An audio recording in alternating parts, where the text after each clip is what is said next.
C'est officiel. Faure Esozimna Gnassingbé a été désigné ce samedi comme le tout premier président du Conseil des ministres du Togo, conformément aux dispositions de la nouvelle constitution entrée en vigueur le 6 mai 2024. Ce changement institutionnel majeur consacre le passage du Togo à un régime parlementaire, mettant fin à plus de 19 ans d'exercice du pouvoir présidentiel exécutif par M.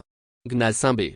Adoptée en mai 2024, la réforme constitutionnelle redéfinit en profondeur la structure politique du pays. Le poste de président de la République devient honorifique, tandis que le pouvoir exécutif est désormais concentré entre les mains du président du Conseil des ministres, nouvelle figure centrale du gouvernement.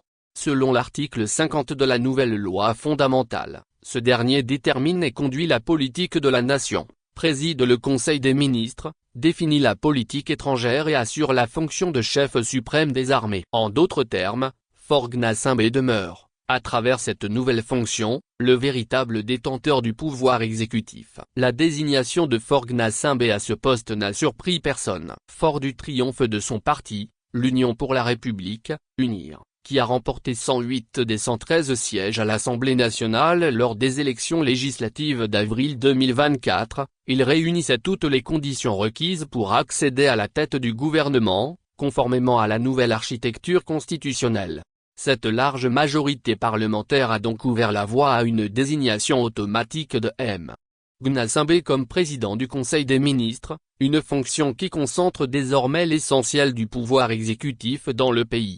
Avec cette nouvelle configuration, le Togo entame un tournant politique majeur. Si le titre de président de la République demeure, il se limite désormais à un rôle protocolaire. Toute la conduite des affaires de l'État revient au président du Conseil des ministres. Cette évolution institutionnelle, présentée comme un pas vers la modernisation de la gouvernance, intervient dans un contexte régional marqué par de nombreuses transitions politiques, souvent turbulentes. Les autorités togolaises y voient un signe de stabilité et de continuité, tandis que des voix critiques évoquent une continuité du pouvoir sous une autre forme.